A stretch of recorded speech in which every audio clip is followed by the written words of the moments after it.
Kim, and I'm here with Taris, Lee, Juji, and Shira. We are 5 friends, speakers, and professionals from different cultures, backgrounds, and age groups coming together to offer healing and inspiration. In our last episode, we came together for the first time since COVID. We delved into how talking is medicine, especially during this crazy and challenging time. Talking to each other and you, our audience, is what got us through it and continues to get us through. We needed a part 2 in order to delve into a very important aspect of this topic, talking to ourselves. Well, that got me thinking that there is a book I read about 4 years ago, and the title is What to Say When You Talk to Yourself. That is literally the name of the book. The guy has an interesting name, I can't remember it off the top of my head.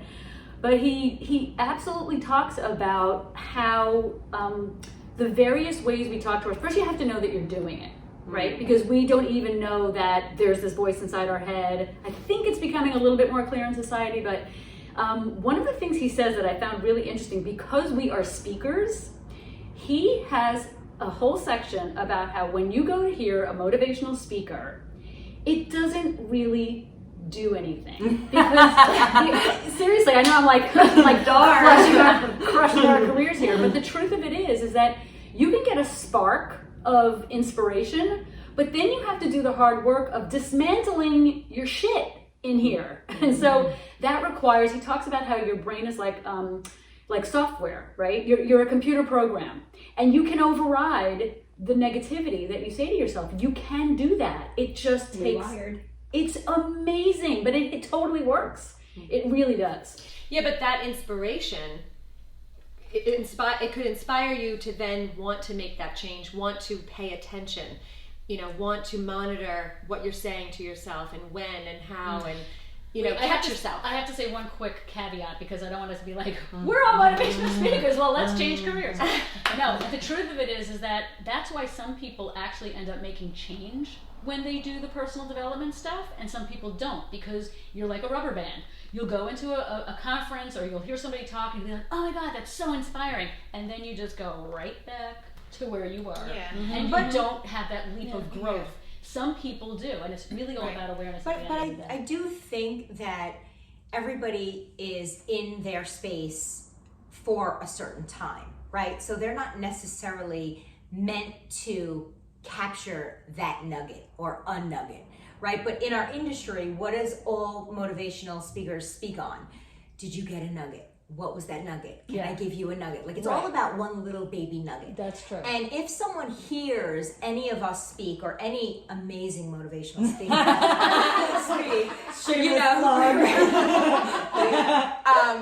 all we're waiting for is one little nugget that you're getting. And you may not need it today, you may not need it tomorrow, but maybe a year down the line, you'll go, oh my God, remember when that amazing motivational speaker was talking to us? But it's all about one little nugget that you're getting at one time, and either you're ready for it or you're not, but it's gonna repeat sometime. It has to, because you're there for a reason at that moment. And I just want to add that I don't think it's something, I'm talking in general overall with speakers, or listening to anything, whether it's an inspiring video on YouTube or whatever, you're reading something. I think that everybody somewhere in their subconscious completely knows all of that information. I think it's just, we all need reminders and we need refreshers. That's what we need. It's that, like you said, the rubber band, it goes back because we need to be reminded. We need to be reminded. It's just throughout your muscle.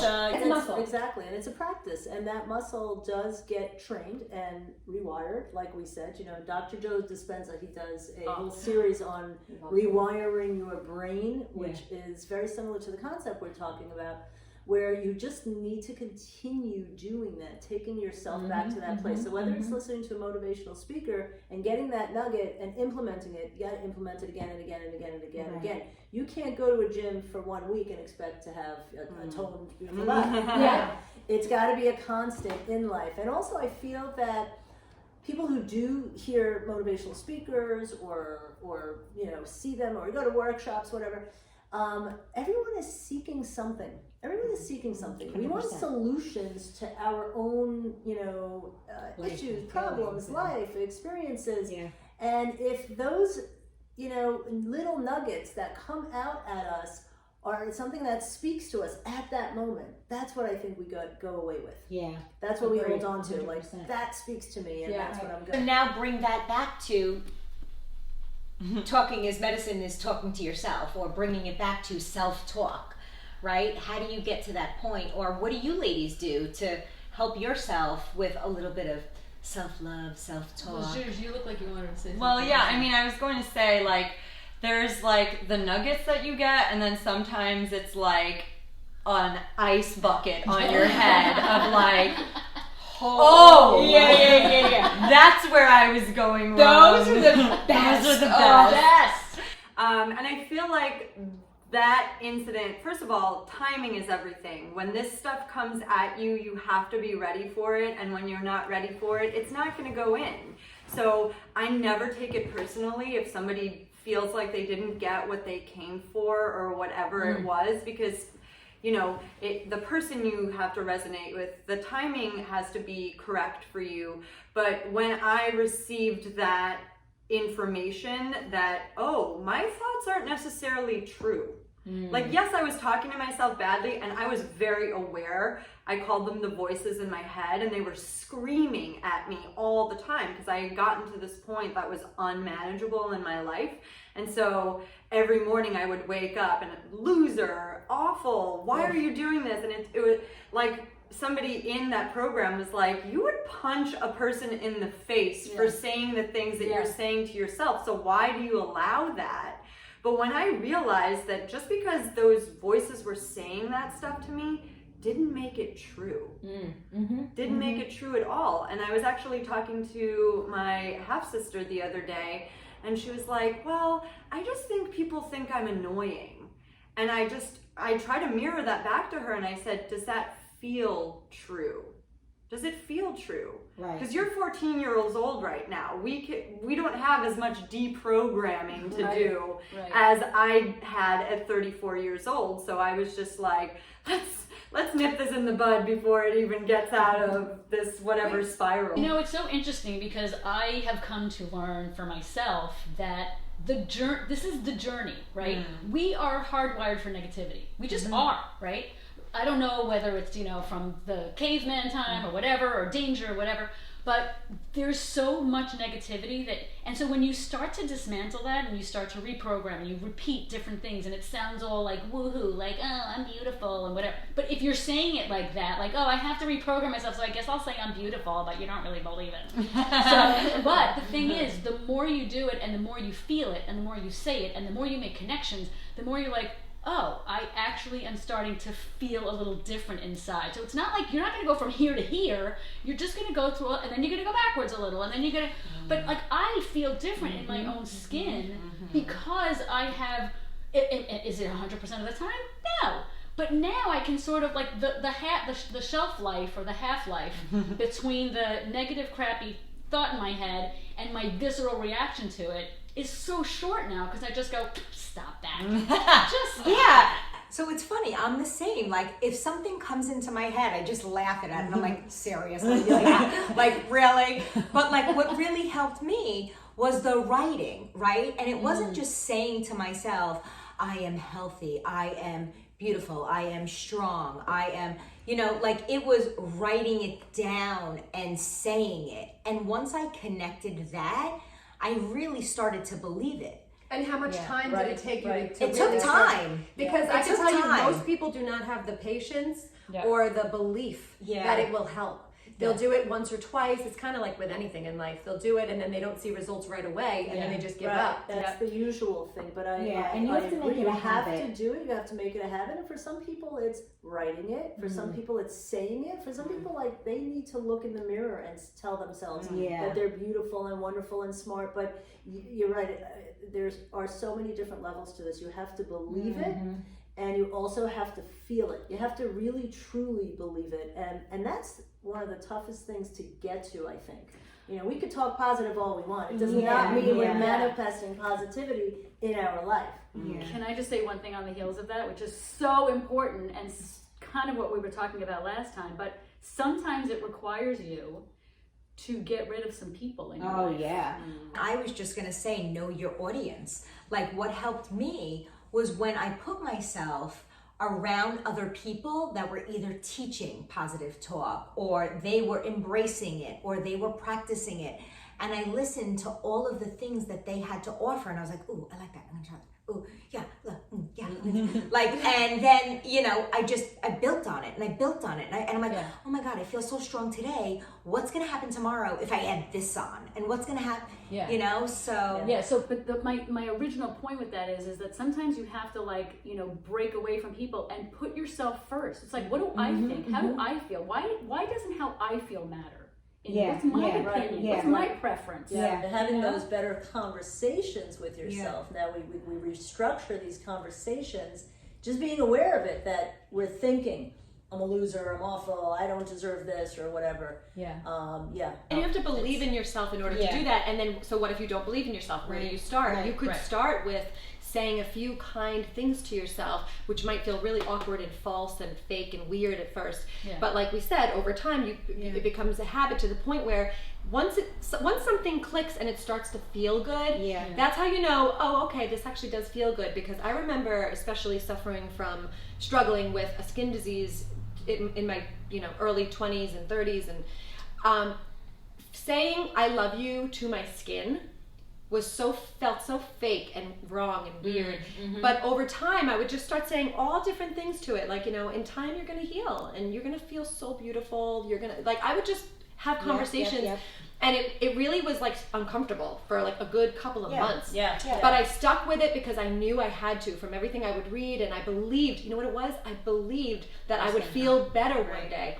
And then next thing you know, all of a sudden it just sort of felt very innate, like as if all of a sudden I think something clicked and I just really started to love my skin and was wanting to talk to it that way. And if I missed a couple of days, something felt off. It just became such a routine, and it felt good. You know what? You can liken it to sore muscles. When you first start working out, you're just like, oh God, I'm so Charlie horse and I'm in so much pain. I don't want to go back to the gym. That's the feel. Just work through it. Work through it. And go ahead. No, I was going to say, like, you know, you said you were uncomfortable doing that, and that is the whole foundation of change, because you're getting out of our comfort zone, right? Or feeling the fear and doing it anyway. And this is what gets us into the whole next level of stuff in our life. And it's discomfort, which is all when we think about of that as like suffering, is like, and that's why people don't want to do it.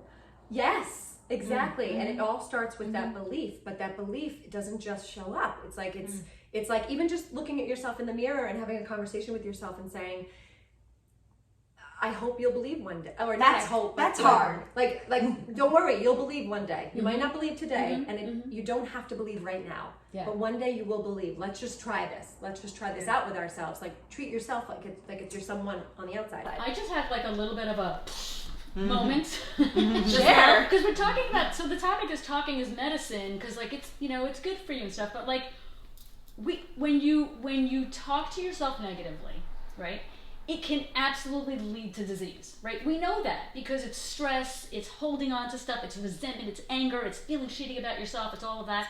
So it's like, talking really is medicine. It's not just the release of the medicine because it feels good. It actually is medicine. Yeah, on a cellular level. Yeah. And that is why. And it could go either way.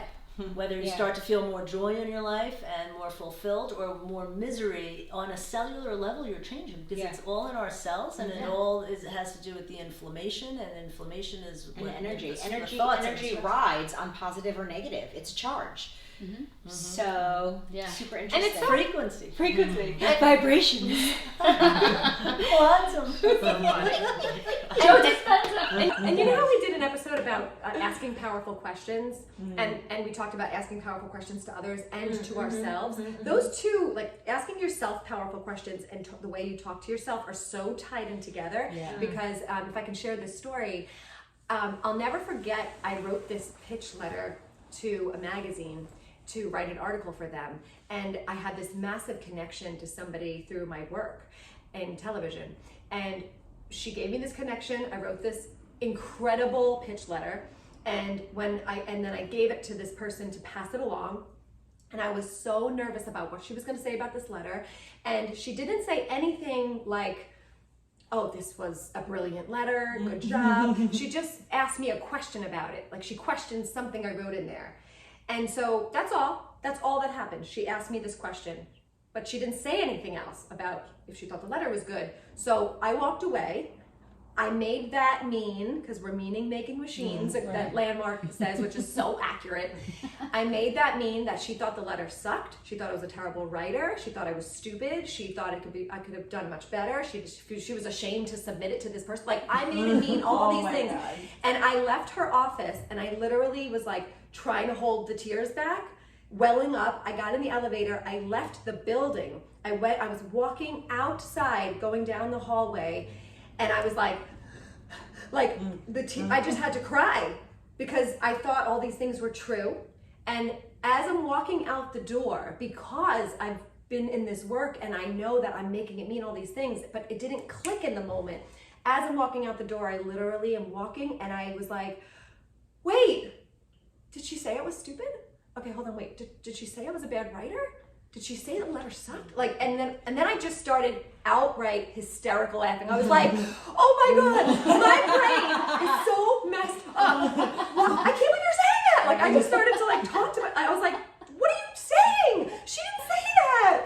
Wait, I have to know, did you do this in the middle of the street? Or was it like all in your head and you were like this? Or were you really like going like this in the middle of the street?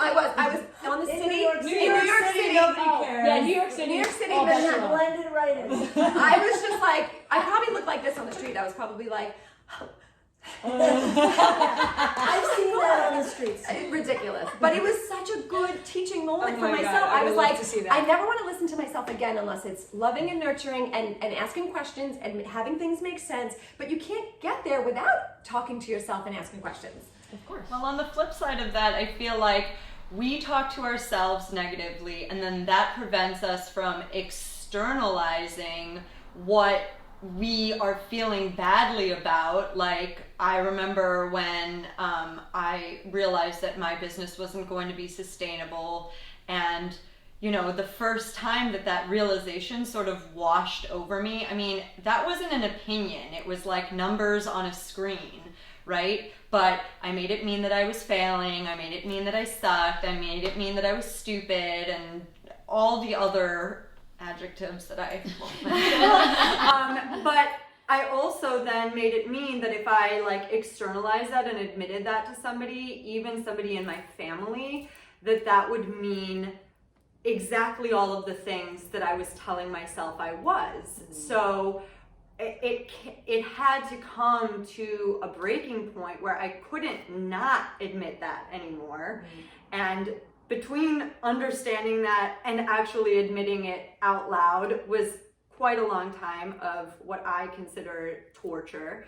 And then when I finally did externalize it and I finally did admit to my friends and my family that it wasn't going to work out, none of the things that I thought they were going to say came out of their mouths.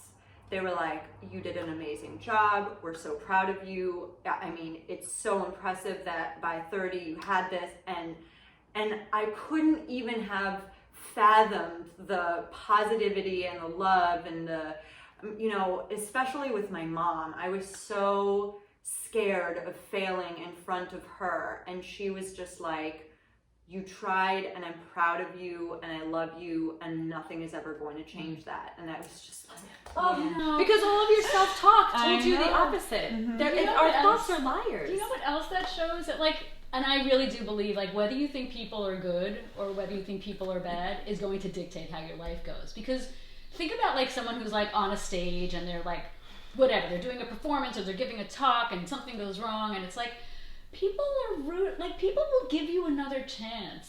People are more forgiving than we give them credit for. And it's you have to start at that point, because then you won't be so hard on yourself. It's okay, what's the worst that could happen? So I mess up. So But do you know why we feel that way? Because we don't talk to ourselves that way. We don't look at ourselves that way. I don't feel I'm forgiving a lot of the time. That's I don't true. feel I'm kind and nurturing and loving. What? What kind of Wait a minute. I mean towards We need to myself. talk. Yeah. You're getting better. But towards myself, like, I think other people are so loving and wonderful. I'm not always that way towards me. So if I'm not always that way towards me, 100% of the time, I'm talking, like, why would I think, it's almost like you can't, if you don't love yourself, you can't love others. It's like, we mirror each other. So if I'm not 100% loving with myself, I'm not going to believe that everyone out there is going to be 100% loving to me. Right, and then you're just going to have a bad day here and there too. You know? Totally. Like, life is a yin yang. we just you know? all have to cut ourselves more slack.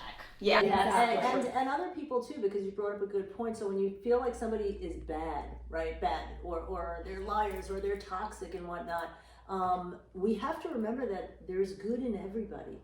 That person that we feel is toxic or bad or negative, like, they were a child too. They went through stuff, and everyone goes there's through good stuff. there's good in everybody. There's good in some way. It's just we don't look for it. Finding the good in others. Right. Yes. Well, whatever you look for, you will find. That's what I'm saying. Seek, you shall But find.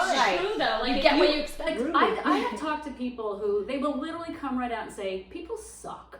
People are the worst." And I'm People like, are so. there are 7.3 billion of us. Like, could you not do that? But look for the good people. My ex-husband used to actually say, and I quote him, "There are no good people." Oof.